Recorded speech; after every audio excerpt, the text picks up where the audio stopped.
Ya Allah, jangan hukum kami ya Allah, kami nggak mau dihukum. Maafkan ya Allah, ampuni ya Allah. Kami mohon ampunanmu, kami mohon rahmatmu. Bagaimana caranya ya Allah supaya saya jangan dihukum? Saya minta ampun, saya minta rahmat, saya tobat ya Allah. Tolong saya. Maka wa nunazzilu minal Qur'an, kami turunkan ayatnya di Quran. Gabungkan semuanya itu minta dengan kalimat. Maka turunlah Al-Baqarah ayat 286 itu. Rabbana la tu'akhidna in nasina aw akhta. Rabbana wa la tahmil 'alaina isran kama hamaltahu 'ala alladhina min Rabbana wa la tuhammilna ma la taqata lana wa'fu afu waghfir ghafir ghaffar ghafur warhamna rahmah anta maulana fansurna 'alal qaumil. Allahu akbar. Turun di keheningan malam Anda minta ya Allah. Kalau nggak paham ayatnya, bacakan maknanya. Hamba mohon ya Allah, hamba-hamba yang salah tidak luput dari dosa, tapi ampunanmu lebih luas ya Allah dibandingkan dengan murkamu. Mohon ya Allah, ya Rabb, rahmatak. Para ulama itu kalau dalam kesempatan dia memohon, kalimatnya singkat, Allahumma rahmatak, Allahumma rahmatak, Allahumma rahmatak, Allahumma rahmatak, Allahumma rahmatak, Allahumma rahmatak. Minta. Dan dia bayangkan bapaknya, ibunya, dirinya, istrinya, atau istri suaminya, anak-anaknya. Minta. Dan setelah dia salat tahajud menjelang kepada fajar, dia mohon kepada Allah. Itu yang disebut oleh Quran surah ke-51 ayat 18, kebiasaan istighfar dia. Wabil ashari hum yastaghfirun, istighfar. Astaghfirullah, astaghfirullah, astaghfirullah. Rabbana zalamna anfusana wa illam taghfir lana wa tarhamna lanakunanna minal khasirin. Allahumma rahmatak ya Rabb, Allahumma rahmatak. Allahumma rahmatak. Rabbana la tu'akhidna in nasina wa akhtana. Rabbana wa la tahmil 'alaina isran kama hamaltahu 'alal ladzina min qablina. Rabbana wa la tuhammilna ma la taqata lana bihi wa'fu 'anna waghfir lana warhamna anta maulana. Anta maulana. Kau Tuhan kami ya Allah. Kalau Tuhan saja tidak mengampuni kami, lantas kepada siapa lagi yang mesti minta ampun? Kalau yang Maha mengampun saja, yang Maha pengampun tidak menurunkan ampunannya, lantas kepada siapa lagi kami mesti memohon? Kalau yang Maha rahmat saja tidak menurunkan rahmatnya, kepada siapa lagi kami mesti minta ya Rabb? Anda mintakan sujud. Anda minta untuk teman-teman Anda sekitaran. Kalau Anda merasa baik, minta saudara yang lain. Minta yang jauh, tetangga dekat, tetangga jauh, di Palu, di Lombok, seluruh kisaran Nusantara, Indonesia, belahan dunia, mohonkan. Sepanjang ada orang-orang beristighfar, maka itu bisa menahan azab Allah Subhanahu wa taala. Wa ma kana Allahu liyu'adzibahum wa anta fihim. Wa ma kana Allahu yu'adzibahum wa anta fihim. Tapi yang paling menarik, wa ma kana Allahu mu'adzibahum wa hum yastaghfirun. Allah enggak akan mungkin menghadap umatmu ya Muhammad SAW, sepanjang engkau ada bersama mereka. Wa anta fihim. Jadi kalau nabinya masih ada, umatnya enggak akan diadab. Tapi sekarang bagaimana kalau nabinya enggak ada? Wa ma kana Allahu mu'adzibahum. Kenapa kalimat kata kerja itu berubah jadi kata benda, isim fa'il, pelaku? Yang pertama, wa ma kana Allahu liyu'adzibahum, pakai kata kerja. Saya nggak akan mungkin mengazab mereka ya Muhammad sepanjang engkau masih ada dengan mereka. Kata kerja. Kenapa ada menggunakan kata kerja di situ? Karena pekerjaan umat Muhammad SAW dulu ketika nabinya ada, masuk Islam mereka, jarang yang bermaksiat itu jarang. Semuanya taat. Tapi ketika berubah kalimatnya setelah nabinya wafat, menggunakan isim fa'il mu'adzibahum pakai mim. Kenapa berubah pakai mim? Isim fa'il tuh. Isim fa'il itu langsung memberi pelaku. Ingin memberikan gambaran, setelah kamu wafat banyak penyimpangan di umatmu, sudah layak sebetulnya mereka diazab. Sudah layak diazab nih. Cuman kenapa ditahan? Kenapa ditahan? Wahum yastaghfirun. Karena ada sebagian di antara mereka yang banyak istighfar kepada Allah. Itu yang bangun di malam hari. Mungkin antum tuh belum dihukum, bukan karena antum nggak salah. Ada tetangga antum yang malam-malam istighfar, bangun tahajud. Dia mohon ampunan kepada Allah. Dan kenapa Anda tidak menjadi pelakunya? Bangun malam istighfar, minta ampun. Walaupun menjelang fajar cuma 5 menit, 3 menit, duduk aja, nggak usah ketahuan orang lain. Minta. Astagfirullah, astagfirullah, marahmatullah, marahmatak. Jadi kalau ampunan sudah diturunkan, keberkahan datang teman-teman. Datang, minimal cinta Allah datang. Innallaha yuhibbut tawwabin, Allah cinta pada orang taubat. Ya, ini lihat sini nih, ini gelas nih. Isinya air. Ini kalau kotor, ditutup nih, nggak bisa masuk apapun. Saya sering contohkan ini. Nggak bisa masuk apapun. Ini hidayah mau masuk susah. Anda mau buka, kalau sudah buka, Anda kosongkan dulu ini. Tutup, buka sekat maksiatnya, buka begini. Keluarkan kotorannya dengan istighfar. Begitu Anda keluarkan kosong. Kalau kosong diisi apa aja gampang. Maka sholat jadi gampang, baca Quran jadi gampang, sedekah jadi gampang, semua jadi gampang. Kalau sudah gampang maka sudah. Dekatlah Anda dengan Allah Subhanahu wa taala. Maka ini tawaran yang kedua.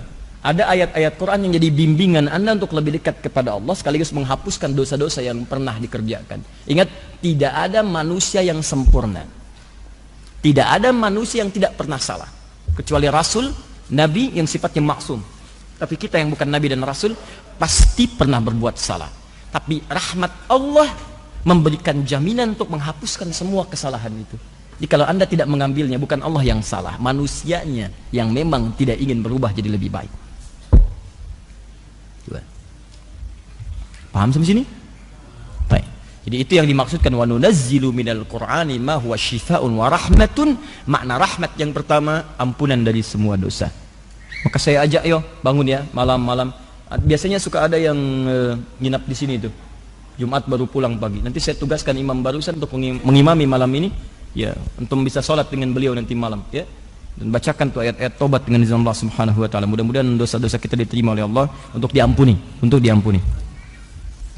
Dua, makna rahmat. Makna rahmat. Rahmat itu bisa jadi juga kasih sayang yang mengantarkan hamba pada sebuah solusi.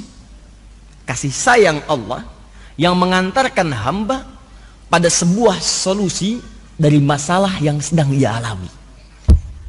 Masya Allah. Dari masalah yang sedang ia alami. Jadi kalau Allah ingin memberikan solusi, jalan keluar bagi seorang hamba untuk mengatasi persoalan yang sedang ia hadapi, itu sebelum diberikan solusi, rahmat dulu diturunkan. Rahmat. Awas. Dalilnya kita ambil Quran surah ke-2 Al-Baqarah ayat 155 sampai 157. 155 itu ujiannya, contohnya. 156 kesabaran dalam menerimanya, 157 rahmat dan solusinya. Ya, kita ambil langsung ayatnya, kita bacakan. Paling kiri sebelah atas. Wala nabluwannakum bisyai'. Dan setiap kalian yang hidup pasti kami akan uji dengan berbagai macam ujian kehidupan. Jadi hukum kehidupan mengatakan setiap orang hidup pasti akan bersanding dengan ujian. Ujian ini sifatnya masalah.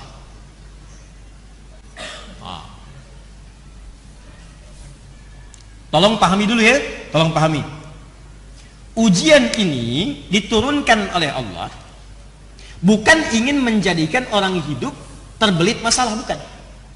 Awas, lihat cara berpikirnya. Tapi ingin meningkatkan kualitas kehidupan seorang hamba. Jadi kalau seseorang sedang mendapatkan ujian masalah, sebetulnya masalah itu turun bukan ingin menjadikan kehidupan dia bermasalah, bukan. Jangan salah cara berpikirnya. Cara berpikirnya adalah karena Allah ingin merubah kualitas hidupnya jadi meningkat lebih baik. Karena dalam kehidupan dunia itu sifat ujian selalu hadir untuk meningkatkan kualitas kehidupan. Gini, logika paling sederhananya sekali. SD, anak SD. Kalau dia mau naik ke SMP, ikut ujian nggak? Ujian, masalahnya banyak yang dihadapi, soal-soal kerjakan ini, kerjakan itu, jadi masalah tuh. Dia pikirin, ibunya kemudian ikut terlibat, bimbing, ajarin ini, ajarin ini, ajarin ini. Ini baca ya, ini ibu Budi, ini bapak Budi, ini tetangga Budi, ini tasnya Budi, ya ini kucingnya Budi. Dia tanya, kenapa semuanya punya Budi? Nah itulah orang Budi itu orang yang sangat kaya, punya semuanya, tapi kekayaannya tidak membuat dia jauh dari Allah Subhanahu Wa Taala. Mau seperti Budi, mau mah, udah gitu. Ayo baca. Kalau kamu bisa baca dengan baik, besok atasi ujian itu, kamu insya Allah dekat seperti Budi. Semangat dia. Begitu di jalan dia mau masuk ke sekolah, wah ini ibu Budi, ini bapak Budi, masya Allah. Sampai ke gurunya mengatakan, pak ini ibu Budi. Padahal ibu dia namanya Asep. Sini. Nah jadi anak SD itu diuji bukan untuk membuat dia bermasalah, tapi supaya kualitas keilmuannya meningkat, mentalnya naik, bagus. Apa ukurannya? Ujian. Kalau sudah lulus dari situ baru masuk SMP. Sebab kalau tidak diuji, bagaimana ketahuan dia mampu menjalani tingkat kehidupan dari dia di SMP? Tingkat pendidikan dia di SMP, pelajaran dia di SMP, mesti naik dulu statusnya.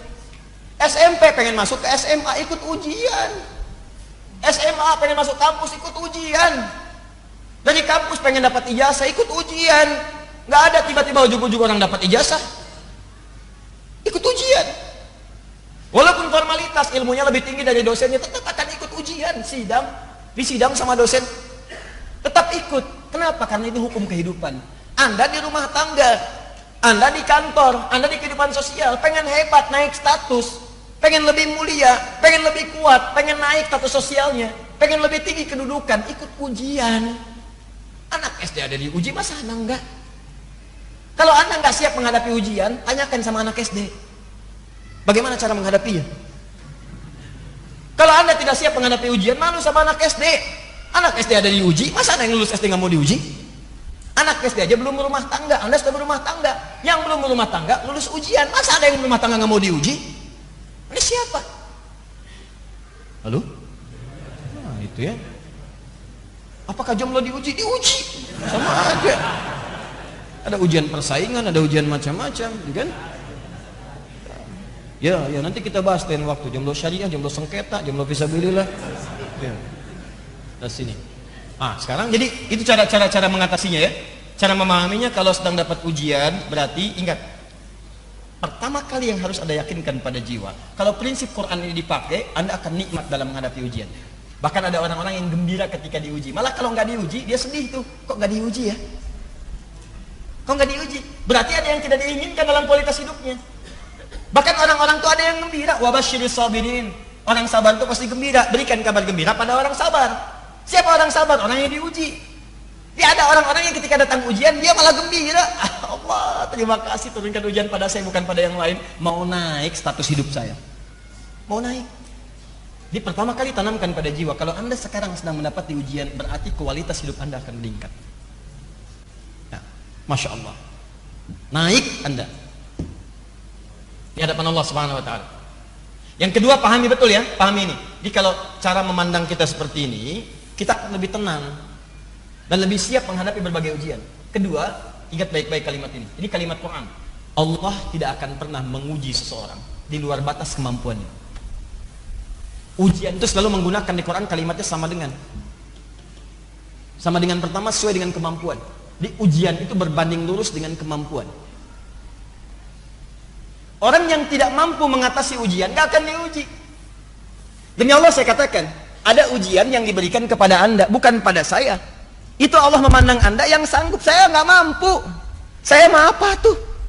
Ya, Anda yang mampu. Makanya nggak dititipkan kepada saya. Jadi Anda nggak usah mengeluh. Anda mestinya bangga. Karena kaidah mengatakan dalam Al-Quran ayatnya jelas, la yukallifullahu nafsan illa. Nggak akan pernah Allah menguji seseorang di luar batas kemampuannya. Jadi kalau Anda merasakan ujian berat sekali, ya Allah, kenapa mesti saya? Why me? Kata Allah, why not? Kenapa tidak? Kamu yang mampu, Adi Hidayat nggak mampu, makanya nggak saya titipkan ujian pada Adi Hidayat. Cuman kamu yang mampu. Di Anda dipercaya oleh Allah, kenapa Anda nggak yakin pada diri sendiri? Makanya ketika ada ujian seperti itu, tanamkan pada diri, alhamdulillah saya yang dipilih. Saya yang dipilih. Tidak orang lain. Pasti ada hikmah bagi saya. Alhamdulillah ya Allah, engkau percaya pada saya bukan yang lain, karena saya sanggup. Tapi jangan berlebihan. Bikin status. Memang cuma saya yang sanggup, yang lain tidak. Ceklik. Oh. Dan, jika sudah seperti itu, hatinya enak. Enak, kan? Terakhir, ingat. Terakhir cara menyikapinya, ini saya belum ke rahmat nih. Di balik segala ujian, selalu ada solusi. Ingat itu. Inna ma'al usri. Setiap ada persoalan sesulit apapun, akan ada solusi bahkan yang semudah, lebih mudah daripada senyuman. Yusra. Ringan, gampang. Bahasa psikologinya sederhana. Kalau Anda sedang diuji, langsung katakan pada diri Anda, pasti selesai. Pasti beres. Nggak mungkin nggak selesai. Itu meringankan beban kita, teman. Begitu Anda sedang punya masalah, katakan pada diri Anda, pasti beres. Pasti ada solusinya. Nggak mungkin Allah sayang saya, kualitas saya meningkat, pasti selesai, pasti selesai. Kamu bisa di hidayat, kamu bisa, kamu bisa. Katakan pada diri Anda. Ini sebetulnya kalimat-kalimat Quran, cuma itu maknanya diadopsi, diterapkan di tempat-tempat lain. Bahkan yang nggak beriman pun mengambil kalimat itu. Silahkan cek, mereka katakan kamu bisa, saingi dia, kamu bisa. Dalam olahraga, kita bisa, kamu bisa, ini itu, dan sebagainya. Orang Jepang tuh banyak mengatakan itu. Dalam permainan pun dia katakan itu. Itu ada benteng Takeshi itu. Wah, mau berlomba menaklukkan Takeshi. Wah, bikin ini benteng Takeshi. Kau bisa. Wah, Ustadz hafal, pernah sekali lah lihat saya itu. Dia selalu menyesuaikan, ada solusi. Dulu kan banyak, nggak seperti sekarang tayangan-tayangan. Saya nggak tahu, kalau dulu cuma sekilas lihat ya. Ada Setia Baja Hitam, ya, Kota Rominami, tuh, wah, kan itu RX Bio, RX Robo kan begitu kan? RX Bio yang warna biru, RX Robo warna merah kan? Dan selalu menyesuaikan musuhnya, solusinya ada. Kalau robot jadi Robo, ya pedang matahari, tendangan maut, ya ada semua tuh. Hafal saya. Melewat segitu. Ya Songgoku, Songgohan, Kamehameha, itu lawannya Piccolo, macam-macam. Disesuaikan. Rambut berubah jadi emas, macam-macam. Dulu ada Senseiya gitu kan. Nah, kemudian ada yoga, ya, debu-debu intan, ada Pegasus, ada Andromeda temannya pakai rantai, dari Rika, dari Yu, macam ada semua. Itu. Saya nggak nonton yang begituan, cuma lewat tuh ada, saya lihat tuh, oh, sesuai juga ya. Kalau dunia fiksi aja ada, kenapa di Al-Quran tidak ada? Iya. Halo? Ya itulah dia. Pegasus dulu yang nolongin Athena. Athena itu siapa? Athena itu anaknya Zeus. Zeus menikah dengan Metis. Metis itu dia waktu mengandung ada apa namanya? Ada ramalan bahwa anak keduanya laki-laki akan menghancurkan kerajaannya Zeus seperti Zeus menghancurkan Kronos bapaknya. Kronos tuh, ya, maka dia ketakutan, dia telanlah Metis saat dia mengandung. Begitu dia telan, keluarlah kemudian Athena. Athena keluar menggunakan topeng perang. Begitu dibuka saya Athena. Maka dia kemudian muncul jadi dewi yang sangat mahir dalam peperangan. Saya itu melawan musuh-musuhnya, ada Ares, ada macam-macam. Kemudian dia berteman dengan Poseidon, dengan anaknya dan seterusnya. Kemudian dapat ada semuanya lah itu. Ya, itu cuma fiksi. Tapi ada. Kenapa kita yang diberikan hal yang nyata nggak dipraktekkan? Itu poinnya. Ya balik lagi ke sini. Ya, jadi kalau Anda sedang diuji, saya bisa. Terima dulu. Jenis ujiannya macam-macam. Minal khauf, khawatir, takut. Mulai merasa khawatir, besok bagaimana, pulang dari sini seperti apa, ada nggak kendaraan, ya kan? Kalau mutar kemana, tadi barusan ke sini, tiba-tiba ngelihat kren besar sekali, ada 50 ton kren di situ, wah khawatir nih, bisa nggak masuk, mau belok mau nggak? Ya, ini alhamdulillah nih kita sedang proses, seperti kami sampaikan, mudah-mudahan Allah percepat, nanti Desember kita selesaikan, kita resmikan bareng-bareng, dan kita wakafkan untuk kepentingan umat Islam. Ini proyek besar kita untuk menjadi pusat Al-Quran, insya Allah sedunia, insya Allah. Insya Allah, ya, insya Allah akan jadi pusat Quran. Kita akan turunkan inspirasi dari Indonesia dan kita akan buka nanti beberapa tempat-tempat cabang-cabang di seluruh wilayah Indonesia untuk kita bermohon kepada Allah, Muslim Indonesia menjadi ahli Quran. Kalau sudah jadi ahli Quran, semua akan terbantu mendapatkan barakahnya. Bangsa terbantu, saudara terbantu, kerabat terbantu, karena tidak pernah ada yang buruk dari Al-Quran. Semuanya akan baik-baik, dari ujung kepala sampai ujung kaki. Itu harapan kita. Insya Allah jadi yang terbaik dengan izin Allah Subhanahu Wa Taala. Nanti saya sampaikan di akhir, kita nanti akan launchingkan program-program ini pada catat tanggalnya 27 Oktober. Ya. Jadi kalau 28 Oktober Sumpah Pemuda, 27 Oktober Sumpah Ahli Al-Quran. Insya Allah.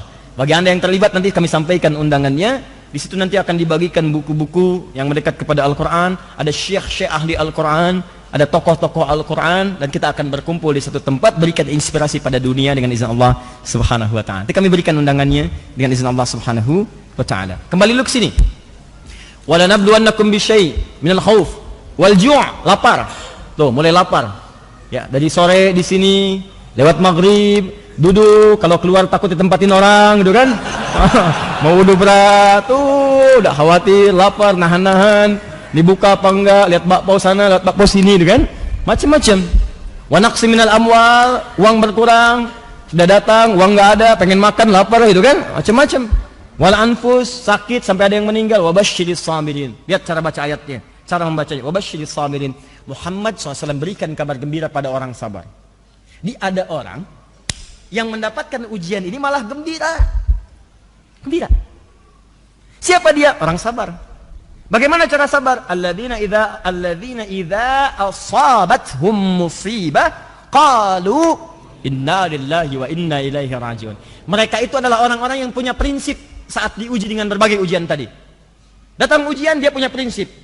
Ngapain saya mengeluh? Inna lillahi wa inna ilaihi rajiun. Semua yang hilang itu punya Allah, bukan punya saya. Jangankan barang-barang itu, jangankan kedudukan, jangankan penyakit, diri saya aja punya Allah. Kalau mau diambil terserah pemiliknya, masa saya nolak?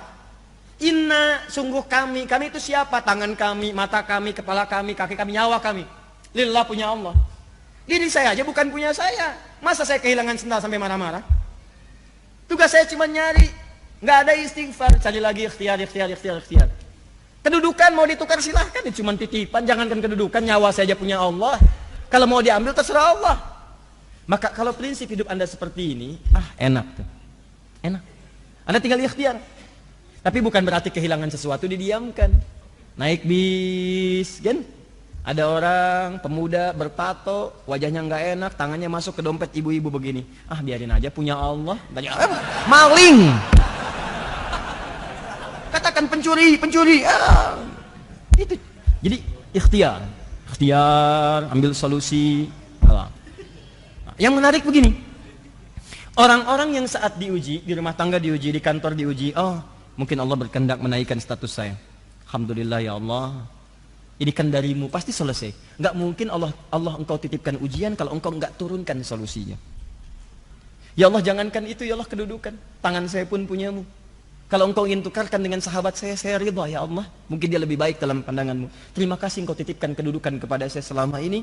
Dan mohon terima amalan-amalan saya dalam menggunakan kedudukan itu ya Allah. Jangan jadikan hati saya rakus terhadap kedudukan ya Rabbal Alamin. Apalagi dengan itu saya menyengsarakan orang-orang yang saya pimpin ya Arhamar Rahimin. Ampuni dosa-dosa saya ya Allah. Jangan biarkan keluhan di salah seorang yang saya pimpin ya Allah menjadikan saya mendapatkan murka darimu. Saya takut ya Allah.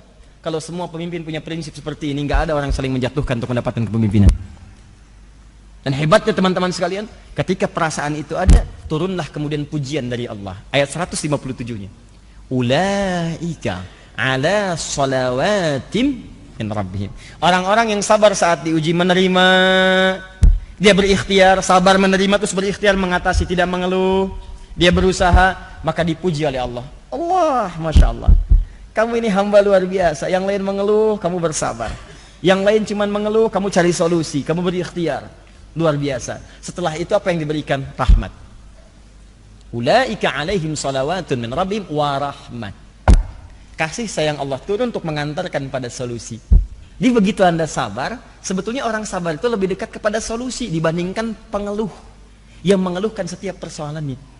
Jadi kalau Anda bersabar saat ujian, Anda sudah mendapatkan setengah solusi. Setengah solusi. Setengahnya lagi Allah akan turunkan melalui kesabaran Anda dalam berikhtiar. Jadi begitu Anda sabar, datang pujian. Turun rahmat. Begitu turun rahmat, lihat ujung ayatnya. Wa ulaika humul muhtadun. Dan mereka itulah orang yang akan diberikan solusi, petunjuk untuk mengatasi persoalannya. Tuh. Sederhana sebetulnya. Ya, cuman teorinya nggak mudah dipraktekkan, tidak mudah.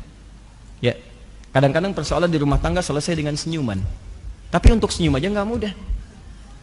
Ya, nggak mudah kadang-kadang. Nah itu butuh kesabaran. Datang persoalan di kantor yang dimarahin anak-anak. Dia udah gambar mau tunjukin kepada Anda karya dia itu selama 8 jam dia tungguin. Begitu Anda datang dia sambut di depan pintu. Papa, diam kamu. Kenapa Pak? Kamu lagi ikut-ikutan. Yang salah siapa? Terus pintu dibanting. Tidak. Salah pintu apa? Kalau pintu bisa bicara, bukan bulan aja yang diharapkan bisa ngomong, kan? Pintu bisa-bisa dia akan berkata, salah siapa sampai dibanting begini? Salah kamu mau dibanting? Nggak bisa juga begitu. Balik. Nah, kalau Masya Allah, kadang-kadang ibu juga menyambut begitu, Bu, cari lawannya Bu ya, Pak cari lawannya. Ingat, saya kasih solusi ya, sederhana. Kalau ada sesuatu hal yang tidak menyenangkan, cari lawan positifnya. Itu insya Allah cepat selesai. Cemberut lawannya apa? Senyum. Jadi kalau ada orang cemberut, antum senyum, gak usah marah. Isi cemberut misalnya kan, dicemberutkan datang. Assalamualaikum. Kayaknya kenal. Papa. Kenapa? Udah cerita beres. Dia dicemberut. Antum lagi marah. Kenapa kamu? Emang kenapa? Sudah. Udahlah. Tapi memang teorinya mudah, prakteknya itu tidak semudah yang dikatakan. Ustadz juga sama aja. Sama. Makanya jarang ada ustadz ceramah bawa istrinya, jarang sekali. Ini live ya. Kita selesaikan di rumah ya. Oke, insyaallah. Paham? Jadi sekarang apa ayat-ayat tentang rahmat itu? Kalau sedang punya masalah, kan? Nah, sambungkan lagi. Ayo, teori besarnya kan kerangkanya di Quran surah 17 ayat 82. Apa ayat-ayatnya untuk mendapatkan rahmat tuh? Kalau di rumah tangga ada masalah, bagaimana cara mendapatkan ayat rahmat? Kan kata Quran, wa nunazzilu minal Qur'ani ma huwa syifaa'un wa rahmatun. Di antara makna rahmat solusi dari masalah. Nah, kalau Anda sedang punya masalah, baca ayat Quran, pelajari. Praktekkan dalam hidup. Apa ayatnya? Maka turunkanlah kemudian di Quran ayat-ayat rahmat terkait dengan solusi dalam kehidupan. Contoh, kalau di rumah tangga ayat rahmatnya apa? Turunkan Quran surah keempat misalnya, ayat 34 sampai 35. Kalau ada sengketa suami istri, bagaimana menyelesaikannya? Di situ ada. Dari mulai komunikasi, dari mulai saling berpisah dulu tempat tidur, dimulai saling memberikan pelajaran dulu, saling merenung, sampai minta pendapat kepada orang bijak. Ya, wa in khiftum shiqaqa bainihima fab'athu hakaman min ahli wa hakaman min ahliha ya in yurida islaha yuwaffiqillahu bainahuma. Ada semua turunannya. Kalau anak-anak sedang punya masalah di sekolah, bagaimana caranya? Ya sulit untuk paham, ya sulit untuk cepat menangkap pelajaran, apa ayatnya? Turunkan lagi. Kalau di kantor ada persoalan, antum diisengin orang, kadang-kadang misalnya kerja keras antum diserobot oleh orang lain, antum ikut tender, yang menang antum, tapi kok proyeknya dibawa orang, apa ayatnya? Ada. Ya, itu luar biasa. Turunkan ayat-ayatnya 1, 2, 3, 4, ada semuanya. Jadi kalau anda turunkan itu, baca. Habis sholat berdoa. Kan habis sholat itu zikir kan? Zikir. Apa dalilnya? Quran surah keempat ayat 103. Fa'idha qadaitumus sholata fadhkurullah. Jika anda telah tuntas mengerjakan sholat, berzikirlah kepada Allah. Apa di antara makna zikir? Banyak. Istighfar itu zikir. Hadis Muslim nomor hadis 591. Astagfirullah, astagfirullah, astagfirullah. Allahumma anta salam, minka salam, tabarakta ya dzal jalali wal ikram. Tapi ingat, baca Quran pun zikir, karena Quran disebut dengan zikir. Quran surah 15 ayat ke-9.